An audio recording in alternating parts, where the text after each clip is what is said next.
Why now is the right time for the Dolphins to go aggressively in on competing for a Super Bowl championship, and a cautionary tale from the past here today on Locked On Dolphins.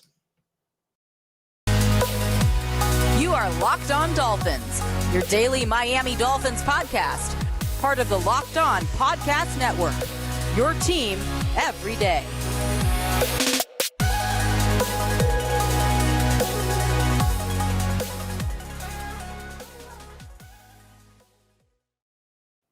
What's going on, Dolphins fans? Kyle Krabs of Locked On Dolphins, your team every day here on the Locked On Network. Today is Wednesday, March 22nd, 2023. I want to thank you guys for making Locked On Dolphins your first Miami Dolphins listen of the day. You can find Locked On Dolphins on YouTube or wherever you listen to all of your favorite podcasts.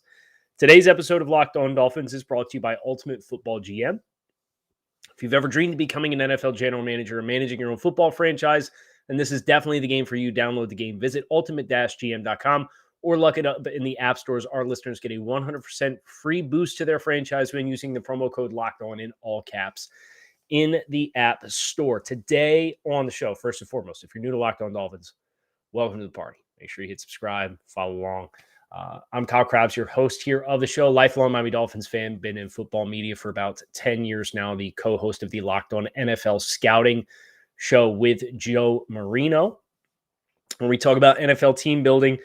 And team building has a parallel to what we are talking about today, because I've seen a lot of debate from Dolphins fans as it pertains to the situation with the salary cap and how aggressive the Dolphins are moving into a win now window, and how they're mortgaging the future, with air quotes, by trading for Jalen Ramsey and Bradley Chubb and Tyreek Hill and the big contracts and so on and so forth. And while I do think there are some legitimate concerns about how this story ends if the Dolphins don't get some fortunate bounces of the ball or they don't stay healthy, ultimately, at the end of the day, isn't this why you do it? Is this not why you go through 2019 to rebuild and put yourself in a position? And look, if you're one of those Dolphins fans who is skeptical of Tua Tagovailoa to the degree in which you are just adamant that the Dolphins need a different quarterback, there's just about no personnel move that the team is going to make that's going to get you on board, other than getting a different quarterback. You're sitting here looking at salary cap space and, oh, it's Lamar Jackson, or oh, it's Tom Brady, or oh, it's whoever else. It's Aaron Rodgers. And then it's not, because the Dolphins use their resources to go in different directions and try to optimize the roster around a quarterback on a rookie contract that some Dolphins fans just don't like. And it feels like it's been that way for forever with Ryan Tannehill since Dan Marino, right? It's the ghost of Dan Marino that we're all living in as quarterbacks of the Miami Dolphins. And that's okay. Everybody's entitled to their own opinion. But as I think about where the Dolphins are, and the fact that the Dolphins currently have like $2.5 million in cap space, somewhere in that ballpark, right? You know, and there's a note here that I want to get to on Jalen Ramsey and his contract that has a little bit more Dolphins cap space at their disposal than we initially anticipated. But the core of today's show is the cautionary tale of what happens if you don't take the bat off your shoulder and swing the bat. If you are willing to get into a position and say, hey, we're really well positioned, but we want to make sure we don't burn up all our cap space, you end up as the Chris Ballard Indianapolis Colts, is the outcome that you are staring at in the face. And for a quick history lesson on the Colts, obviously the Colts are picking fourth in this year's NFL draft. They got sideswiped and caught off guard with the retirement of Andrew Luck, which happened in the beginning of Chris Ballard's third season as the general manager. He first took over for the Colts in 2017. Luck was injured, missed the entire year. That went 4-12. The following year, they went 10-6 with Andrew Luck. They lost in the divisional round of the playoffs. Andrew Luck retires during the preseason of the following year. Signed Phillip Rivers the following season. They go 11-5, nearly knock off the Buffalo Bills in the wild card round, lose by 3 points, drive stalls out in Bills territory in the final minute of the game. Bummer. and they trade for Carson Wentz. They go 9-8, and they miss the playoffs. They lose their last 2 games, including a game against the 3-14 Jacksonville Jaguars. And then this past year, they transitioned from Carson Wentz to Matt Ryan and went 4-12-1.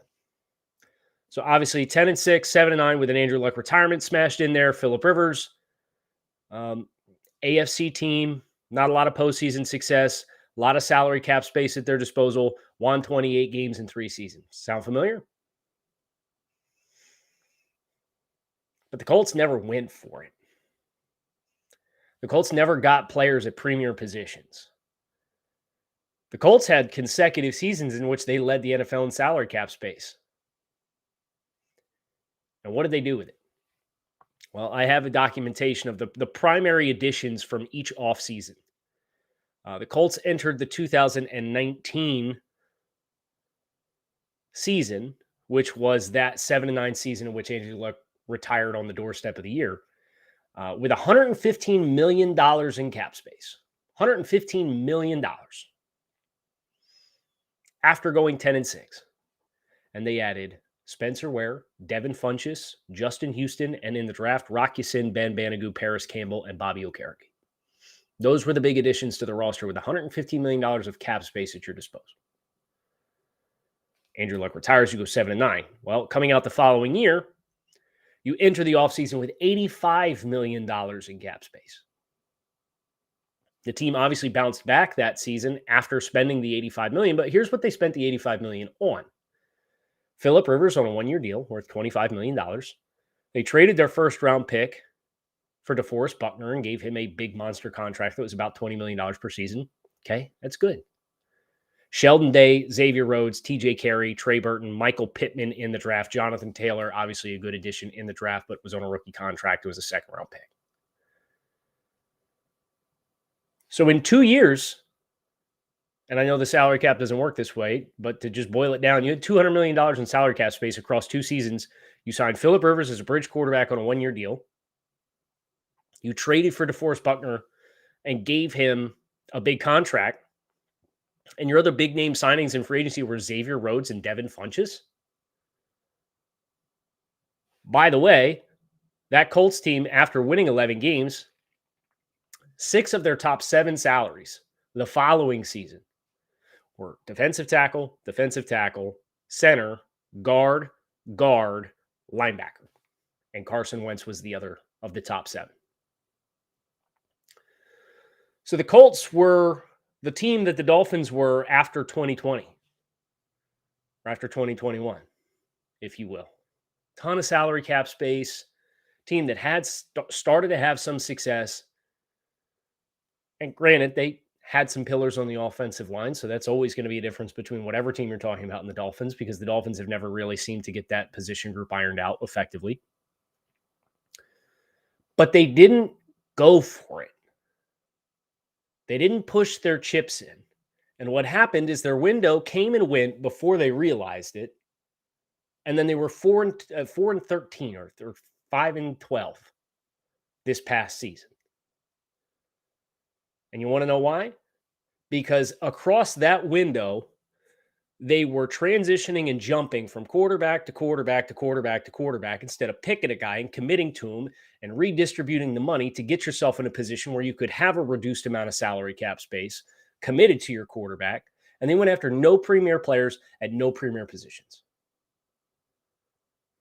The foil of which is what the Dolphins have done to get players at premier positions versus what the Colts did across that stretch of 10-6, 7-9, 11-5, 9-8 on a 4-year stretch. Like, is it better to have more flexibility? And the Colts right now are like 6th in the NFL in cap space. They got like $20 million. Is it better to do that and never push above 11 wins? Or is it better to actually go for it? I'd rather go for it and have some conviction. Because now Chris Ballard just had his head coach fired and his head's on the chopping block now as they get ready to draft a quarterback with the 4th overall pick and start the process all over again. But they don't even have a treasure trove of resources like you did at the start of the process.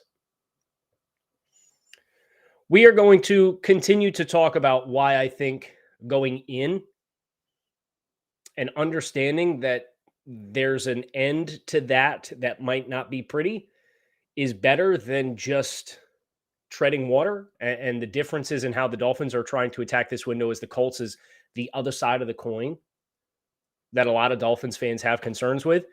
As soon as we talk to everybody about our friends over at FanDuel, the NCAA tournament is in full swing. It's heating up. Now is the perfect time to download FanDuel, America's #1 sportsbook, because new customers get a no sweat first bet up to $1,000 in bonus bets back if your first bet doesn't win. Just download the FanDuel Sportsbook app. It's safe, secure, super easy to use. And you can bet on everything from the money line to point scores and everything in between. FanDuel even lets you combine your bets for a chance at bigger payouts with same game parlays. So don't miss the chance to get your no sweat first bet up to $1,000 in bonus bets when you go to FanDuel.com/lockedon. That is FanDuel.com/lockedon to learn more. Make every moment more with FanDuel, an official sports betting partner of the NBA.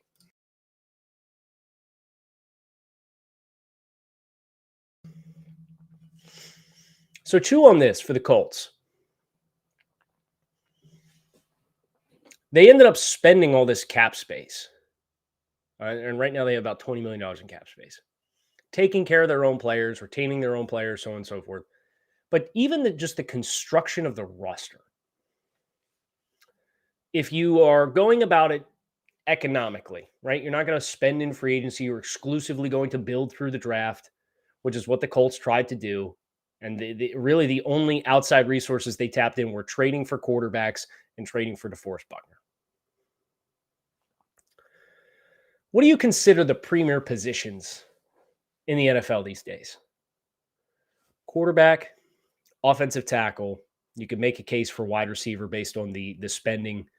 Teams view those players as premier players at this point in time. It's probably the third premier offensive position where it was quarterback. It used to just be quarterbacks, offensive tackles, and pass rushers were like tier 1. So even if you put wide receivers in tier 2, it's the other premier offensive position. And then defensively, it's your pass rushers and your corners are your premier players with premier pay, a lot of dollars. Takes a lot of freaks at those positions to have a lot of success.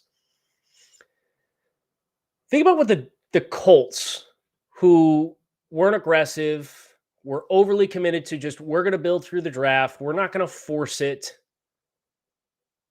Here are the players going into 2021 after going 10-6, 7-9 with luck retirement, and then going 11-5. So going into 2022, I should say. Here are the players that were starting at premium positions for the Indianapolis Colts.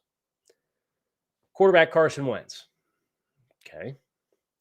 Wide receivers T.Y. Hilton and Michael Pittman. Offensive tackles Eric Fisher and Braden Smith. Pass rushers Kwity Paye is a rookie and Tyquan Lewis. And cornerbacks TJ Carey and Xavier Rhodes. Those are your players at premier positions. When you refuse to go outside your resources largely to compete in free agency or to trade for big contract players. The DeForest Buckner one was a guy who was about to get paid, and they gave him that contract. A little bit more in line with what the Bradley Chubb deal was as compared to the Tyreek Hill deal, where he was already paid and needed to get renegotiated, and the Jalen Ramsey deal, which was renegotiated, and Jalen Ramsey took less money.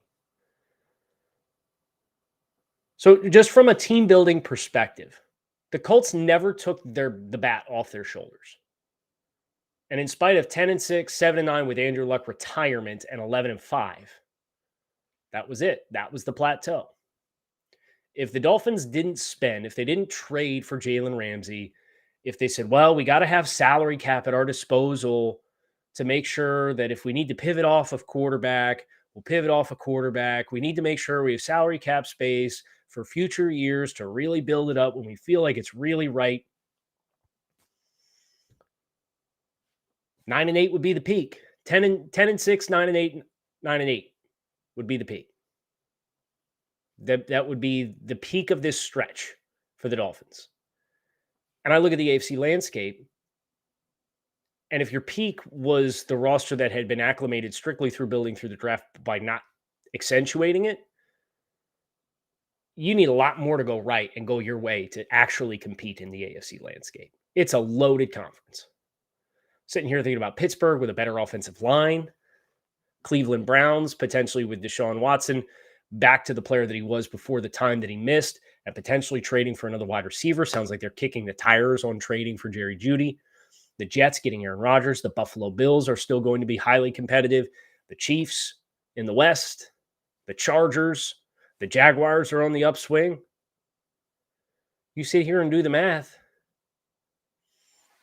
If you don't keep trying to get better and you're content to tread water for the name of 2 years, two years from now, by the way, the Dolphins over $100 million in cap space currently scheduled for 2025. Over $100 million. You got flexibility. You gave yourself a two-year strike zone. And if it's a hard pill to swallow, it's probably a hard pill to swallow because you don't believe in the direction of the team, and that's okay. We're going to find out. And you might be right and you might be wrong. But regardless, I would rather have the team have conviction in the direction that they're going, swing the bat, knowing that the way that Brandon Shore and company have structured contracts, if you need a dramatic pivot at any point along the way, you can make it work for a short time. You just know you've got 3 years to get it done. And then you're going to have to go back to square one or square two and start to build again. I would rather live in that world than be blind to everything around me and just operate in the we build through the draft. That is how we're going to build a team. We're not getting the rat race of free agency. We're not going to bring players in on big contracts and give them new big contracts, because that's how you end up as the Indianapolis Colts. Case in point, I'll take a quote from Chris Ballard, the GM of the Colts. He was asked about finding a franchise quarterback in the aftermath several years after Andrew Luck's retirement. He said, look, taking one will get y'all off my ass for a little bit, but the second that guy doesn't play well, I'm going to be the first one run out of the building. So this team has avoided swinging the bat on drafting a quarterback for several seasons for fear of investing in one that will speed up the clock to get him out of the picture, to the point where now the team has regressed to picking fourth overall, having no players of high caliber quality or being roster cornerstones at premier positions. Foil that against the Dolphins. Your starters at premier positions for the Dolphins, Tyreek Hill, Jalen Waddle, Teron Armstead are three of your four starters at your two offensive complementary positions. Tua Tagovailoa at quarterback on a rookie contract. Say what you will about the durability. Guy can play. He showed that last season. The question is the durability. I don't have the answer. No one's going to have the answer until he steps back on a football field. And if we get to the end of the road next year and Tua misses a month or more again, I'm probably going to find myself in the boat to say, hey, guys, it's probably to go in a different direction. It's probably smart. $23 million fully guaranteed. Can you transition? Can you trade up, do what the 49ers did? Go position yourself to draft a quarterback and reset the clock on the quarterback position on that, so that you have a cheap contract at the quarterback position in the final year of that window, and have two in the rookie quarterback battle it out. I can very easily see that be a seat that I put myself in next offseason if Tua misses a month plus of games again due to injuries. But he's the guy right now. And he can play. It's, can he stay healthy? And then defensively, you've got Jalen Phillips, Bradley Chubb, Xavier Howard, and Jalen Ramsey as your four starters at your premier positions. Whose shoes would you rather sit in? Knowing that the road for the team that was exclusively committed to building through the draft was a 4-year window where you had 3 winning seasons, you won 1 playoff game, and then you went back to the 4th overall pick, or the team that actually went for the damn thing. I'd rather be the team that went for it. I'd rather take my bat off the shoulder. I'd rather swing. I'd rather have conviction in what I am building, because if I'm right, we're going to win some damn games. If I'm wrong, I'm getting fired either way. But if I don't swing, I'm getting fired too, eventually. Now, you as a fan, you could choose to fire yourself as a fan anytime you want, right? And go root for somebody else or wait for this chapter of the team to be over if you don't want to be on the roller coaster. But you have every right to do however you choose to approach being a fan of the team. But I'd certainly like to think that the diehards that are listening to Locked On Dolphins and make it their first listen every day aren't interested in just sim to end of this current chapter of the next 2 seasons with the caliber of the roster that the Dolphins have put together, which is the best we've had in a very, very, very long time. All this GM talk, perhaps you're interested in putting your own GM hat on, doing the lift yourself. Got good news for you. Today's episode of Locked On Dolphins is brought to you by Ultimate Football GM. We've talked about this mobile game app before. It is a blast. If you think you can be a good GM, give the game a try. It's not as easy as you think it might be to create a dynasty. When you play Ultimate Football GM, you get to control every aspect strategically of your team by hiring the right coaches and coordinators, managing the finances, negotiating player salaries and terms, navigating your franchise through free agency, the draft, injuries, player personnel issues, and the ups and downs of a season in a challenging and realistic game world. Ultimate Football GM is completely free and playable offline, so you can play on the go as you want and when you want to. Locked On Dolphins listeners get a 100% free boost to their franchise when using the promo code Locked On in all caps in the game store. That is Locked On in all caps. So make sure to check it out today. To download the game, visit ultimate-gm.com or look it up in the app stores. That is ultimate-gm.com. Ultimate Football GM. Start your dynasty today.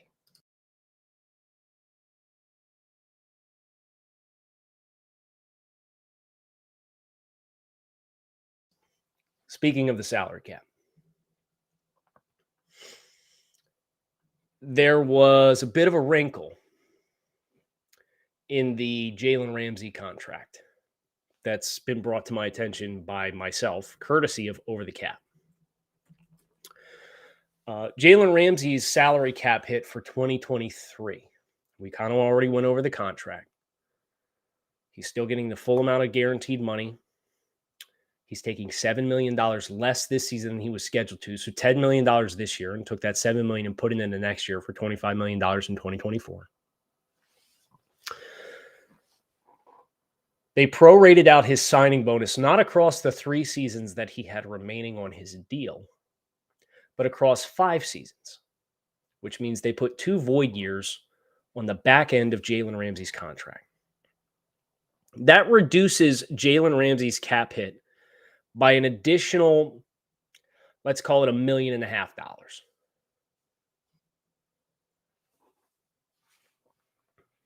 So he has a $2.9 million cap hit this year, Jalen Ramsey, getting paid $10 million in cash. Then his cap hit in 2024 is $27 million. His cap hit in 2025 is $21.2 million. And then his cap hit in 2026, when he is no longer on the roster, is about $3.5 million of that $10 million that he got paid as a signing bonus right now. In 2026, unless they re-sign him, the bill is going to come due for about $3.5 million against the cap. I know there's some fans who saw that note that I had made yesterday and was like, man, I really don't like burying future years of salary cap space in players that aren't on the team. This is the 3rd contract the Dolphins have, to my knowledge and to public knowledge, that has void year contract language in it. The other one being Jerome Baker, and that's for 2025 at like $1.2 million in dead cap, originally scheduled. And the other one is Xavier Howard, who in 2027, I think, has like $3.5 million in void years. So you've got 1.2 in 2025 for Baker. You've got 3.5 in 2026 for Jalen Ramsey. And you got 3.5 in 2027 for Xavier Howard, as things currently stand. And if any of those players go off the roster sooner, all of that money also accelerates into whatever dead cap they have for remaining guaranteed money. But what I would say is this, too. Would you rather have Jalen Ramsey now at a reduced cost, knowing that in 2026, 3 years from now, you might not be able to afford a Keon Crossan of the world? I would. Now, you can't do that time over time over time in the same year, or else you're going to have nothing left for payroll, right? Unless you do it like the Saints do, because the Saints do this. And they have done a slow drip and bleed of the void years while letting free agents leave. Guys like Marcus Davenport, guys like Marcus Williams, guys like Teron Armstead. Those guys' contracts come up and the team can't afford to re-sign them. Guys like David Ayameta. And they end up just leaving. They'll still re-sign their own guys, and they'll kick void years out 5 years from now to get the guys that they're re-signing now back under contract. But it's the void dollars are gradually dwindling, but at the expense of re-signing your own players. So just a note, the Dolphins void years on Jalen Ramsey's deal, 2 of them, reduced his cap hit by an additional $1.5 million. It's effectively what it ends up being. So $2.9 million cap hit for Ramsey as the team is getting ready to formally re-sign Andrew Van Ginkel. That news was announced yesterday. They formally signed Malik Reed. I'm waiting on the terms of the Reed contract, and I'm waiting on the terms of the Van Ginkel contract. But what I can tell you is you're up over 51. So you got to subtract whatever they signed for, subtract approximately $800,000 off of each, and that is what their hit against the cap is going to contribute, as the Dolphins are somewhere around $2 to $3 million. There's some couple discrepancies with individual players and salary cap differences, and some discrepancies in dead cap that each resource has. So you're somewhere between $2 and $3 million before Reed signs and before Van Ginkel signs.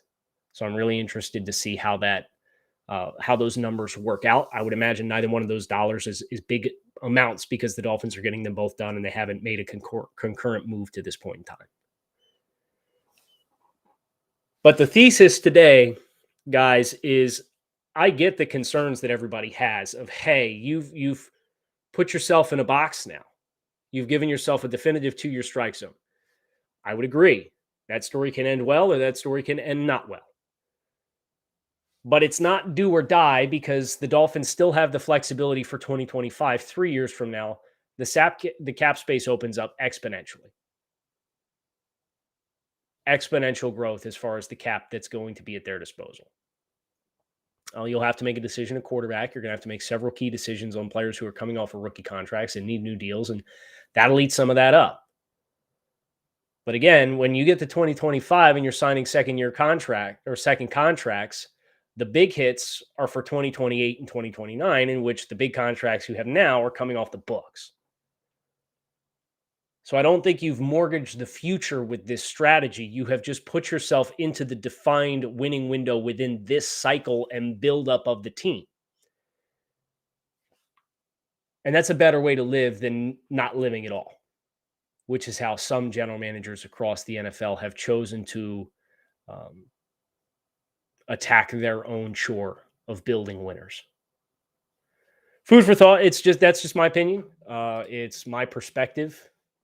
And I hope it helps you with your perspective as you continue to wrap your head around what this team is doing and the direction that they are going in. I want to thank you guys for checking out Locked On Dolphins, your team every day here on the Locked On Network. Make sure you check out the podcast feed or on YouTube. You can find Locked On Dolphins on YouTube or wherever you listen to your favorite podcast. Make sure you hit subscribe on the channel, where you know every time there is new content for you guys to consume. Make sure you check out all the great shows that are available on the Locked On Network. We have your team every day for just about anything that you can possibly imagine. Fins up, keep it locked in right here on Locked On Dolphins. Appreciate you guys checking out the show, and I'll talk to you all again tomorrow.